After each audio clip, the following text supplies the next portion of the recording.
दुनिया की अक्ल आदम से लेकर कयामत तक जर्रे एक रेत के बराबर है, एक जर्रे रेत के बराबर, और सरापा रेगिस्तान से ज्यादा अल्लाह ने मुस्तफा को अक्ल दे दी। इसलिए नबी भूल नहीं सकते, नबी की मेमोरी पावर दुनिया में सबसे ज्यादा। फिर नबी क्यों लिखते हैं भाई साहब? नबी अपने लिए नहीं, हमारे लिए लिखते हैं। और हमें जरूरत कब पड़ती है? सबसे ज्यादा जरूरत ये आखिरत में पड़ती है, और आखिरत की इब्तिदा मरने से हो जाती है। और सबसे ज्यादा मुहताज इंसान कब्र में होता है, जहां पर नकीरैन सर पर होते हैं और सवाल करते हैं। इसी को बरेली के कलंदर लिखते हैं, खड़े हैं मुनकर नकीर सर पर, न कोई हामी न कोई यावर, बता दो आकर मेरे पैगंबर कि सख्त मुश्किल जवाब में है। पूछा जा रहा है इस मर्द के बारे में क्या कहते थे, और उस मर्द के हाथ में एक फाइल है, उस फाइल में नाम लिखा हुआ है, क्योंकि मरने वाला सुन्नी है। जुमा के दिन खड़े होकर सलातो सलाम पढ़ा है, और हदीस में आया जिसने जुमा के दिन सलाम पढ़ा रजिस्टर में उसका नाम लिखा हुआ है बाप दादा के नाम के साथ। अब बईद नहीं है नबी ये कहे नकीरैन से, नकीरैन मेरी फाइल में तो उसका नाम लिखा हुआ है, इनसे न पूछो मैं कौन हूँ, मुझसे पूछ लो ये कौन है, मैं बता देता हूँ ये कौन है। बंदा आजाद शुदा है ये हमारे दर का, कैसा लेते हो हिसाब, इस पे तुम्हारा क्या है? फिर मुझे दामन अक़दस में छुपा ले सरवर और कहे चलो हटो, इस पे तकाजा क्या है?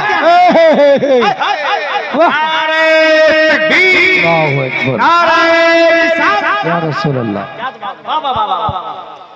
ये बात क्लियर हो गई कि तीसरे सवाल का जवाब सिर्फ सुन्नी सहीहुल अक़ीदा देगा। अब जवाब दे दिया, उर्स की दलील अब आ रही, अब जवाब दे दिया, आवाज आएगी नम कनौमतिल उरूस, सो जा जैसे उरूस सोती है। उरूस कहते हैं दुल्हन, और अरीस कहते हैं दूल्हा। निकाह जब पढ़ते हम लोग ना तो उसमें लिखा रहता है दस्तखत उरूस, दुल्हन के दस्तखत, दस्तखत अरीस दूल्हे का दस्तखत, वो लिखा रहता है उसमें कहीं कहीं पर। ये जो उरूस है ना, ये है मुश्तक, जैसे क्रिकेटर ये बना है क्रिकेट से, प्लेयर बना है प्ले से, टीचर बना है टीच से, ऐसे ही आलिम बना है इल्म से, फाजिल बना है फजल से, मुशर्रिफ बना है शर्फ से, ये मादा है। ऐसे ही अरीस बना है उर्स से, अरूस बना है उर्स से। उर्स मस्दर है, अरूस मुश्तक है, उर्स मस्दर है, अरीस मुश्तक है। जहां उर्स नहीं होगा अरूस का तहक्कुक नहीं हो सकता, उर्स के बगैर अरीस वारिस वजूद में नहीं आ सकता। पता ये चला सो जा जैसे अरूस सोती है।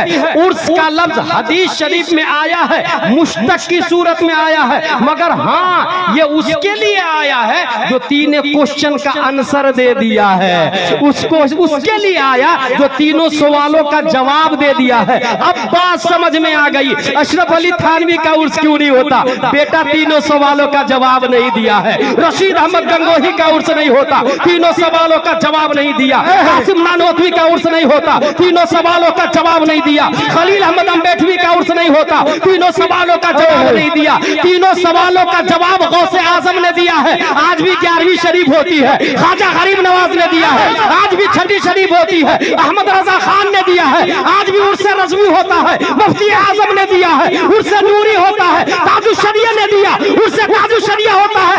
सैयद शाह सनाउल्लाह बाबा ने दिया, उर्स सनाई हो रहा है। क्या बात, क्या बात, वाह वाह वाह, माशाअल्लाह। अच्छा इनका उर्स तो होता नहीं। नर्सरी की पुस्तक में आता है एक लंगूर अंगूर को बार बार पकड़ने की कोशिश कर रहा था, ट्राई अगेन अगेन। जब फेल हो गया तो कहता है द ग्रेप्स वाज श्योर, अंगूर खट्टा है। खुद का उर्स होता नहीं तो कह दिया उर्स हराम है। अल्हम्दुलिल्लाह अज़ीम, जो तीनों सवालों का जवाब देता है उसका उर्स होता है। आगे चले कुरान शरीफ, वमन युअज़्ज़िम शआइरअल्लाह फइन्नहा मिन तक़वल क़ुलूब, शाइरे इलाहिया की जो ताज़ीम करता है तो ये दिल को मुत्तकी परहेजगार बनाता है। एक्चुअली हुआ क्या है, औलिया किराम आए के सैयद शाह सनाउल्लाह बाबा पैदा क्यों हुए, गौसे आज़म क्यों पैदा हुए, आला हज़रत क्यों पैदा हुए, इसके लॉजिक पे ले चलता हूं। अगर आप किशनगंज से कलकत्ता की तरफ 4 लेन 6 लेन पे अपने कार को ड्राइव करें, लिखा रहेगा यहां से 400 किलोमीटर, एरो का निशान होगा ऊपर की तरफ, मतलब कलकत्ता सीधा जाने दीजिए गाड़ी। कुछ दूर आगे जाएंगे, अब यहाँ से 300 किलोमीटर, एरो का निशान राइट की तरफ होगा, मतलब अब यहाँ से राइट में मुड़ जाइएगा, सीधा जाइएगा तो अब कलकत्ता नहीं पहुंच सकते, राइट में मुड़ना ही पड़ेगा।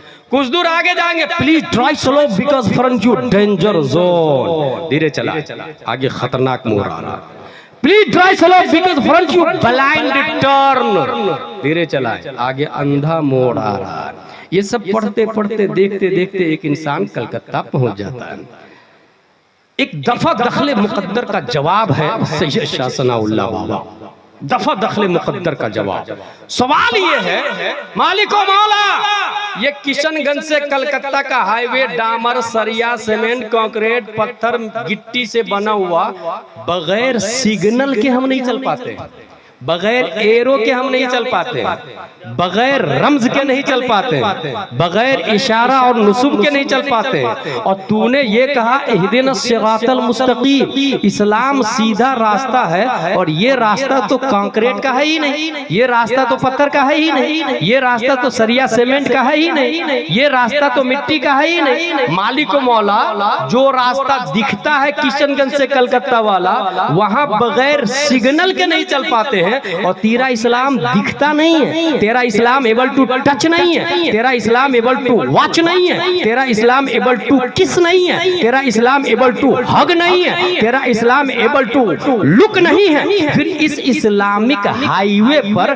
बगैर सिग्नल के चलेंगे कैसे? बस ये एतराज था। दफा दखले मुकद्दर के तहत रब्बे कदीर ने इस्लामिक हाईवे के दोनों किनारे सिग्नल लगाना शुरू कर दिया। रब्बे कदीर ने नूरे मुस्तफा का एक टुकड़ा साबित की पीठ में रखा, तो 80 हिजरी में कूफा की धरती पर अल्लाह का सिग्नल बनके इमाम आजम अबू हनीफा पैदा होते हैं। नूरे मुस्तफा का एक टुकड़ा शेख अबू सालेह की पीठ में रखा, 470 हिजरी में जीलान की धरती पर अल्लाह का सिग्नल बनके शेख अब्दुल कादिर जीलानी पैदा होते हैं। नूरे मुस्तफा का एक टुकड़ा ख्वाजा गयासुद्दीन की पीठ में रखा, 533 हिजरी में संजर की धरती पर हिंदुस्तान के लिए सिग्नल इलाही बनके ख्वाजा गरीब नवाज पैदा होते हैं। नूरे मुस्तफा का एक टुकड़ा अल्लामा नकी अली खां की पीठ में रखा, 10 शब्बान 1272 हिजरी 14 जून 1856 ईस्वी में सुन्नियों के लिए सिग्नल इलाही बनके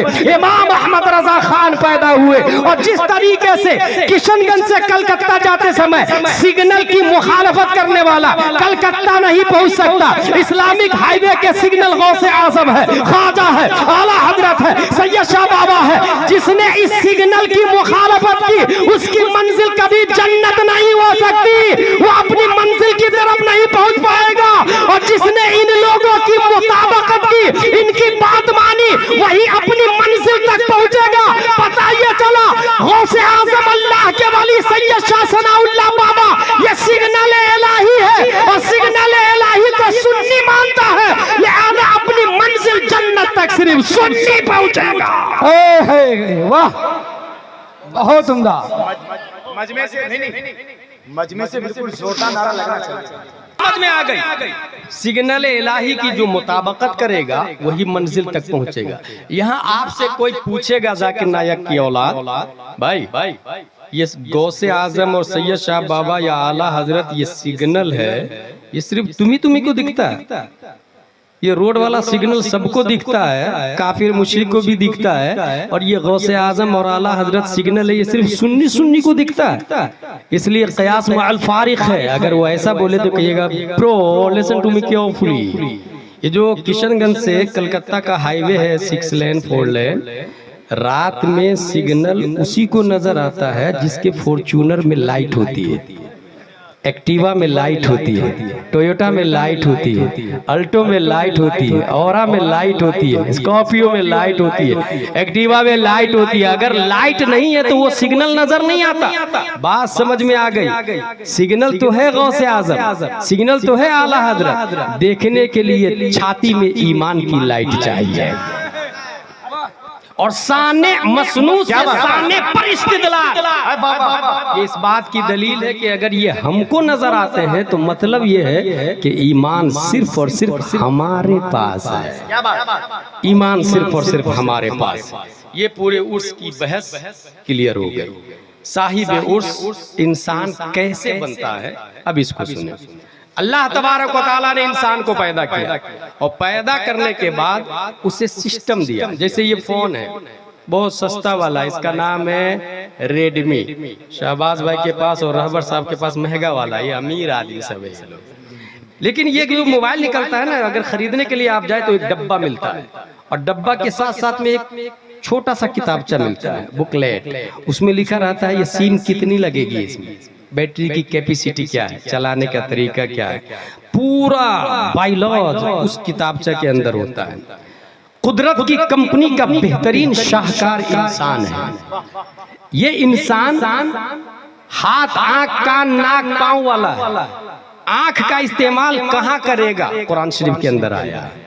हाथ का इस्तेमाल कहाँ करेगा, कुरान शरीफ के अंदर आया है। पांव का इस्तेमाल कहाँ करेगा, कुरान शरीफ के अंदर आया है। पूरी बॉडी इंसान की वो कहाँ इस्तेमाल करेगा, पूरा बुकलेट सराफा कुरान मुकद्दस इंसान की लाइफ स्टाइल है। कुरान शरीफ सिर्फ और सिर्फ पढ़ने के लिए नहीं है, कुरान शरीफ अंडरस्टैंडिंग के लिए है। जिस तरीके से भारत संविधान के बगैर नहीं चल सकता, अमेरिका कॉन्स्टिट्यूशन ऑफ अमेरिका के बगैर नहीं चल सकता, डरबन संविधान ऑफ डरबन के बगैर नहीं चल सकता, लीबिया कॉन्स्टिट्यूशन ऑफ लीबिया के बगैर नहीं चल सकता, सऊदिया निजाम सऊदिया के बगैर नहीं चल सकता। हर मुल्क का एक सिस्टम है और जाब्ता लिखा हुआ है। जिस तरीके से मुल्क अपने जाब्ता के बगैर नहीं चल सकता, ऐसे ही इंसान कुरान के बगैर नहीं चल सकता है। इंसान की आंख कुरान के बगैर खता कर सकती है, इंसान का पांव कुरान के बगैर खता कर सकता है। अब बात समझ में आ गई कि कुरान मुकद्दस अल्लाह ने इंसान को चलाने के लिए पैदा किया है, इसलिए कुरान में आया इन्ना हादल कुरान यहदी लिल्लती ही अक़वम। अब आपसे कोई ये सवाल करेगा कि भाई साहब संविधान के अंदर तब्दीली आती है, जमाने बदलते हैं, इंसान बदलता है, कॉन्स्टिट्यूशन बदल जाता है, भारत का निजाम बदलता है, दुनिया का सिस्टम बदलता है, वो फ्लेक्सिबल निजाम है, लचक वाला निजाम है, सबके अंदर तब्दीली होती है। तो कुरान शरीफ के अंदर भी तब्दीली होनी चाहिए। तो उसका जवाब यह है, सुने, दुनिया के जितने सिस्टम है सब इंसान ने लिखा। इंसान और इंसान के सामने माजी है, इंसान के सामने हाल है, इंसान के सामने मुस्तकबिल है। इंसान के लिए जमाने के तीन किस्में हैं, पास्ट, प्रेजेंट, फ्यूचर। पास्ट देखा नहीं है, प्रेजेंट में है, फ्यूचर आने वाला आया नहीं है। प्रेजेंट में वो कानून लिखता है, पास्ट गुजर चुका है, ऐसा कानून बनाता जिससे फ्यूचर में कोई गड़बड़ी न हो, कोई गलतियां न हो। मगर कुरान मुकद्दस इसलिए तब्दील के काबिल नहीं है कि अल्लाह की बारगाह में पास्ट पास्ट नहीं होता, फ्यूचर फ्यूचर नहीं होता।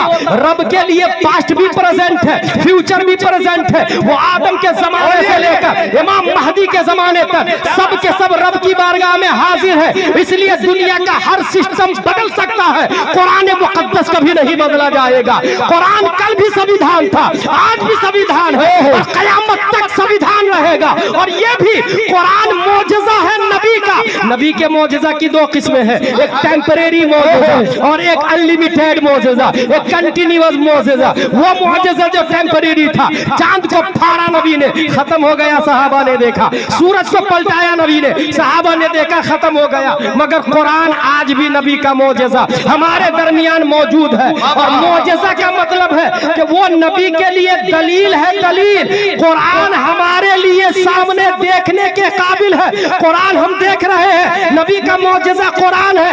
ये इस बात की दलील है कि जब तक कुरान रहेगा नबी हमारे लिए रसूल रहेंगे, और जब तक कुरान रहेगा नबी जिंदा रहेंगे। इसलिए अल्हम्दुलिल्लाह हमारे लिए कुरान भी जिंदा है, नबी भी जिंदा है, अल्लाह हमेशा जिंदा है, और कुरान नाले वाले जिब्रील अलैहिस्सलाम भी जिंदा है। इसलिए दुनिया का हर निजाम बदल सकता है, कुरान शरीफ कभी नहीं बदल सकता। हाँ, जरूरत है कुरान शरीफ समझने की, सिर्फ पढ़ने की नहीं। यहाँ बहुत सारे लोग शादी करने जाते हैं अपने बेटे की लड़की देखने के लिए। आपकी लड़की कहाँ तक पढ़ी है? वो 10वीं पास। दीनी तालीम? बोले हाँ है ना। कुरान शरीफ मेरी बेटी 5 बार पढ़ चुकी है। भाई साहब 5 बार नहीं 50 बार भी पढ़ ले, कुरान शरीफ पढ़ना दीनी तालीम नहीं है, कुरान शरीफ समझना दीनी तालीम है। कुरान खानी दीनी तालीम नहीं है, कुरान दानी दीनी तालीम है। Understanding of holy Quran, that is true Islamic education. Quran शरीफ समझना ये दीनी तालीम है। इसलिए मैं एक नया तरीका बता के जा रहा हूँ आप लोगों को, और वो तरीका ये है, नया तरीका मतलब है तो किताबों में लिखा हुआ, आपने अच्छे आलिम की सोहबत इख्तियार नहीं की इसलिए आपने सुना नहीं होगा। किसी का इंतकाल होता है, मुफ्ती साहब 10 बच्चे को भेज दीजिएगा कुरान खानी, 10 बच्चे आए, 3-3 पारे कुरान शरीफ पढ़े, 3 पारे कुरान शरीफ पढ़े, एक कुरान खत्म हो गया। ए अल्लाह, एक कुरान का सवाब मेरी माँ की रूह को पेश करता हूँ, कबूल फरमा बहक़ ला इलाहा इल्लल्लाह मुहम्मदुर रसूलुल्लाह। एक कुरान का सवाब मिल गया, कोई शक नहीं, कोई डाउट नहीं, एक कुरान का सवाब मिला। नया तरीका, 10 बच्चे को नहीं बोला, आलिम साहब को बोला। एक आलिम साहब औरतों को पर्दे में रखे, बेटियों को पर्दे में रखे, मर्दों को पर्दे के सामने आलिम साहब के फेस टू फेस बैठा, लड़कों को फेस टू फेस बैठा है। अभी मैंने खुद ही देखा आपके उर्से सनाई में बहुत सारी औरतें बगैर नकाब के आई है, मेकअप करके आई है, सरासर गलत। मेले लगे हुए, दुकानें लगी हुई, ये सरासर इस्लामिक सिस्टम के खिलाफ है।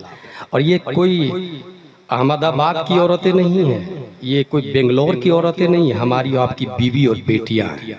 इसका मतलब कमजोरी हमारी और आपकी है, तालीम की कमी है। उर्स का वजूद मेला के लिए नहीं हुआ, खरीदारी के लिए नहीं हुआ, उर्स का वजूद साहिबे उर्स के सिस्टम को सीखने के लिए हुआ। हजरत सैयद शाह सनाउल्लाह बाबा का उर्स क्यों हो रहा है ये जानने के लिए हुआ है। हमारा उर्स क्यों नहीं हो सकता भाई, हम साहिबे उर्स क्यों नहीं हो सकते? इसके लिए उर्स होता है ताकि दीन सीखें। खवातीन आए नो डाउट, मगर नियम लगा दे, जो नकाब पहन के नहीं आएगी एंट्री नहीं होगी उर्स में। सीधा नियम लगा, इश्तिहार में लिख दे नोट, बगैर नकाब के लेडीज अलाउ नहीं है, नोट लगाया उसमें। पैगाम जा रहा है। और अगर ये निजाम आपने बना लिया कि बगैर नकाब के लेडीज नहीं आएगी, तो ये जो लौंडे लफंगे चौराहे में घूम रहे ना सड़कों के किनारे, वो अपने आप दायरे में आ जाएंगे। औरतों को बेनकाब छोड़ा आपने, तो ये बाजारू लड़के सड़कों पे घूम रहे। मैंने देखा 10 बच्चे चौराहे पे मोबाइल चला रहे हैं, उसे उर्स से कोई मतलब नहीं है। आने जाने वाली बच्चियों को वो देख रहा, हमारी बेटियों को वो देख रहा है। कंट्रोल कौन करेगा? हम अपनी बेटी को पर्दे में रखेंगे, वो अपने आप वहां से यहाँ आएंगे, नहीं तो घर से निकलेंगे ही नहीं। इसलिए नोट लगा दे, बगैर नकाब के कोई खातून नहीं आएगी। और नकाब खातून अगर पहनेगी तो उसके अंदर खुद इज्जत, शर्फ, मर्तबा, कद्र उसकी बुलंद वाला होगा, उसकी सोच बिल्ड करेगी। और अगर वो नहीं आपकी बात मान रही है तो तालीम की कमी है। इसलिए मैंने कहा कि कुरान खानी में 10 बच्चे नहीं, एक आलिम साहब है, पर्दे में खवातीन बैठेंगे, पर्दे के सामने मर्द बैठेंगे, और उनसे कहे हजरत सूरह कौसर की तफसीर समझाइए। सूरह कौसर में 3 आयत, इन्ना अअतैनाकल कौसर फसल्ली लिरब्बिका वनहर इन्न शानिअका हुवल अबतर। ये 3 आयत आलिम साहब सूरह कौसर की तफसीर समझाएंगे। तफसीर नईमी में लिखा हुआ है, जिसने एक आयत की तफसीर समझ ली, अल्लाह तबारक व तआला 10 कुरान का सवाब अता फरमाता है। कुरान खाने का तरीका देके जा रहा हूँ। 10 बच्चे आए, 3 पारे पढ़े, एक कुरान का सवाब मिला। एक आलिम साहब को बोला एक आयत की तफसीर समझे, तफसीर नईमी में है 10 कुरान का सवाब, और कौसर में 3 आयत है, तो 3 को 10 से इंटू करे तो 30 कुरान का सवाब। अब रूह हाथ उठाए और दुआ करे, ऐ अल्लाह मेरी माँ को 30 कुरान का सवाब पेश करता हूँ, कबूल फरमा। 30 कुरान का सवाब मिला, वो अपनी जगह मुसल्लम। एक आयत की तफसीर के आप आलिम बन गए, ये अपनी जगह मुसल्लम। और सुने, वो जो 10 बच्चे को आप 1000-2000 देंगे, उस आलिम से मुसाफा कर ले। हर महीने में आलिम को एक बार बोला एक आयत की तफसीर समझे, और फिर तारीखी जुमला नोट करे।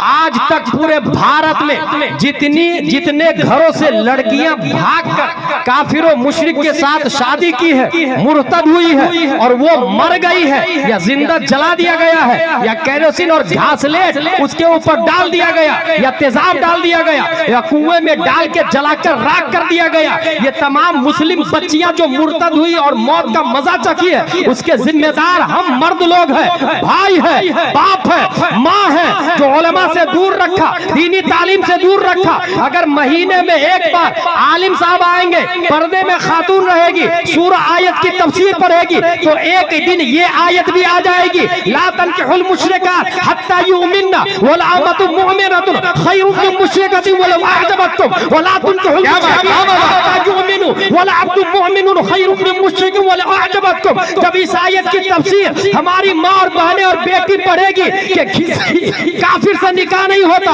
वहाबी से निकाह नहीं होता, मुर्तद से निकाह नहीं होता, खुदा की कसम वो बच्ची जान दे देगी मगर काफिर के साथ भागेगी नहीं। तारीख का मुशाहदा ये है, जिस घर में उलमा की आमदोरफ्त नहीं है, उसी की बच्चियां भागकर काफिर के साथ शादी कर रही है, और जिस घर में उलमा की आमदोरफ्त है, उस घर वाले कल भी उलमा को पसंद करते थे, आज भी पसंद कर रहे हैं, और क़यामत तक वो दीन इस्लाम को पसंद करती रहेंगे। सुभान अल्लाह, अल्लाह अकबर। में क्या करेंगे, आलिम साहब को बुला के तफसीर शरीफ, एक आयत की तफसीर, और आइंदा साल उर्स में अगर मुझको दावत दी, मोहसिन भाई जिसने दावत दी वो है नहीं तो मैं उनकी क्लास लेने वाला था, अहमदाबाद में, वो भी अल्लाह जज़ाए खैर दे।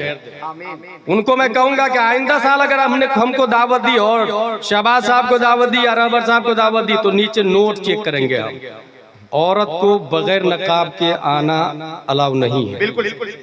अगर ये नोट लगा हुआ है, कमेटी वाले कान खोल करके सुन ले, जो कमेटी उलमा की रहबरी के बगैर उर्स करती है, उस उर्स को ख्वाजा गरीब नवाज के उर्स में बदलने में टाइम नहीं लगता। बिल्कुल, ख्वाजा गरीब नवाज के उर्स का ये हाल है कि मुजाविर के ईमान का ठिकाना नहीं है। जी जी, ख्वाजा गरीब नवाज के उर्स में जो लोग मुजाविर है ना, जो मजार पे गर्दन झुका के कहते पैसे ला, गर्दन पकड़ के कहते पैसे ला, उसके ईमान का ठिकाना नहीं। माज़अल्लाह वो लोग अमीर मुआविया को जहन्नमी कहते। और मैंने जम के भारत में उनका रद्द किया। किसी एक ने मुझसे एतराज किया, हजरत ख्वाजा गरीब नवाज की खिदमत कर रहे थे, वो लोग मुर्तद और काफिर और राफजी कैसे हो जाएंगे? मैंने कहा बेटा तूने अबू जहल की हिस्ट्री नहीं पढ़ी, मक्के में पैदा होके वो जहन्नमी है।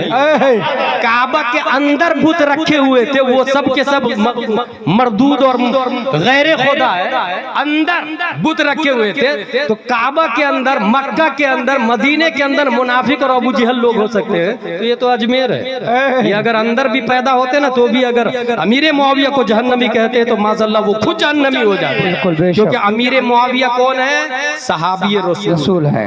और सहाबी रसूल ही नहीं, मोमिनों के मामू हुजूर सल्लल्लाहु अलैहि वसल्लम के साले मुबारक है, साले मुबारक, उनकी बहन से नबी ने शादी की है, शादी। और सिर्फ यही नहीं, एक बुनियादी दलील देके जा रहा हूँ, कुरान शरीफ 114 सूरतें, 77,450 आयतें, 3 लाख हरूफ है, 36 करोड़ से ज्यादा उलूम व फुनून है। ये कुरान शरीफ जो है, ये नबी ने नहीं लिखा है, नबी ने पूरी जिंदगी में सिर्फ एक लफ्ज लिखा है।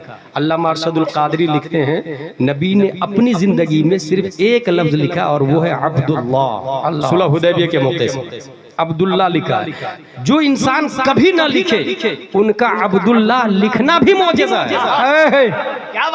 बेशक कुरान नबी ने नहीं लिखा, 14 सहाबा ने कुरान लिखा है। कितने सहाबा ने?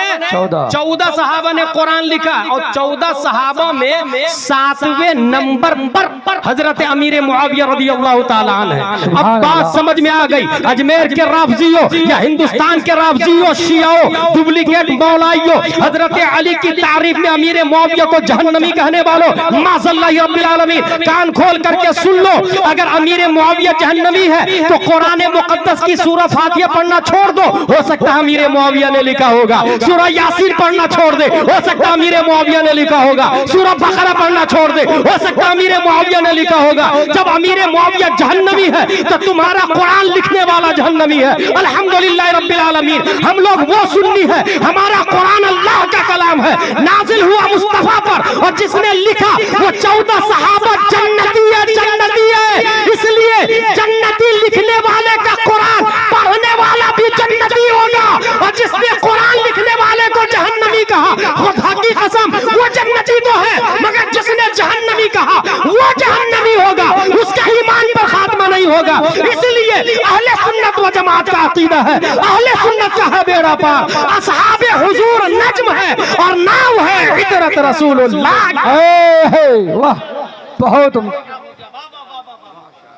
इसलिए जहन में बात बैठा के रखिएगा और कभी भी ऐसा कोई आदमी आए ना, फौरन फोन कीजिएगा अपने अकाबिरीन को, अपने उलमाए किराम को।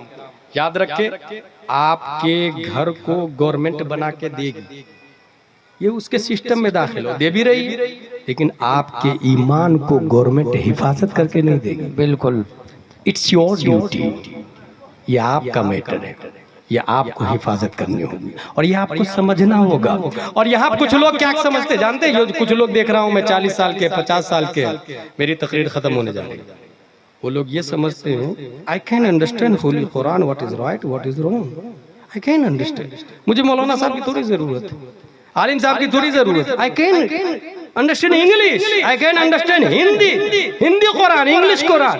वो मसला जहन में बैठा ले, इंग्लिश में कुरान लिखना ही हराम है, हिंदी में कुरान लिखना ही हराम है। आप कहेंगे मार्केट में क्यों बिकता है? भाई वो बिजनेसमैन है, और बिजनेसमैन काफिर और मुश्रिक भी होता है या मोमिन भी होता है तो गैर आलिम होता है।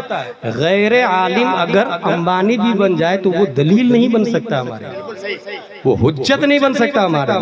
हुज्जत तो मदरसे का एक अदना तालिब इल्म है जो अनवार शरीयत पढ़ के बताता है वुजू में 4 फराइज है, चेहरा धोना, हाथ धोना, मसा करना, पाँव धोना। गुस्ल में 3 फराइज है, कुल्ली करना, नाक साफ करना, पूरे बदन पे पानी बहाना। इसलिए I can understand English Quran, Hindi Quran, wrong wrong wrong. अच्छा, फिर कुछ लोग कहते हैं कि हमारी उम्र इतनी हो गई है कि उस बुनियाद पर हमें समझ आ गई है इस्लाम की, राइट की, रॉन्ग की। पैरासीटामोल किस काम के लिए आता है कौन बताएगा? फ्लेक्शन किस काम के लिए आता है कौन बताएगा? ये दवाइयों का कंपोजिशन जो होता है, जाहिर सी बात MBBS बताएगा, MD बताएगा, DM बताएगा। जो लोग 50 साल के वो समझते हैं कि मैं दीन को समझता हूँ, इस्लाम को समझता हूँ, उसकी बारगाह में एक क्वेश्चन कि आपके इस्लामपुर में एक बच्चा पैदा हुआ 1 महीने का, 2 महीना, 3 महीना, 4 महीना, 5 महीना, 6 महीना, 6 महीना है, उसको दे दे मोबाइल, वो गौर से देखेगा और मर्जी होगी तो पानी में डाल दे। ये होता है। Why? He can't understand value of mobile. वो डायमंड को देखेगा, मुंह में डालेगा, मर्जी होगी तो किक मार के नाली में फेंक देगा। He can't understand value of diamond. चिंगारी रख दे उसके सामने, सीधा हाथ डालेगा, चिंगारी पे पकड़ लेगा। इसलिए जितनी माएँ हैं छोटे बच्चों को 24 घंटा अपने निगाहों के सामने क्यों रखती है? वो कब नाली में गिर जाए, चिंगारी पकड़ ले, कोई भरोसा नहीं। और बहुत सारे लोग बचपन के हरकत की वजह से कहीं ना कहीं जले रहते हैं, गिरे रहते हैं, पड़े रहते हैं, दाग रहता है बदन में कहीं ना कहीं बचपन की शरारतों का। माँ जब तक 24 घंटा केयर करती है। हासिल डायमंड को 1 साल का बच्चा, 6 महीने का बच्चा किक मार के फेंक देता है दूर। वही बच्चा जब 50 साल का हो जाए, 50 साल का अब वो बच्चा हो गया है, उसको दे डायमंड तो तिजोरी में ताले पे ताला लगा के रखता है। क्यों? उम्र 50 साल है इसलिए, या वैल्यू समझ गया इसलिए? आप कहेंगे यही वैल्यू समझ गया, उम्र की वजह से नहीं। अगर आपके दिमाग में उम्र की वजह से है तो एक दूसरी दलील दूं मैं। उसी बच्चे को जो 6 महीना हुआ इस्लामपुर में, उसको अंडमान निकोबार में जाके छोड़ दे आदिवासियों में, और फिर 50 साल के बाद डायमंड दे तो फिर लात मार के फेंक देगा। क्योंकि मैं खुद अंडमान निकोबार गया, वहां भिखारी लोग रास्ते में आ रहे थे, सिक्का दे रहे थे तो ले रहे थे, और नोट दे रहे थे तो फेंक दे रहे थे। उसको पता ही नहीं कि ये नोट भी पैसा है, उसको पता ही नहीं। अंडमान निकोबार के अंदर आज भी ऐसी दुनिया है। इसका मतलब ये हुआ कि उम्र के बढ़ने से इस्लाम नहीं समझ में आता। बुजुर्गी इल्म अस्ल न कि उम्र अस्ल। तो जो इंसान 50 साल का हो गया है, 50 साल होने की वजह से इस्लाम समझ में नहीं आएगा। वो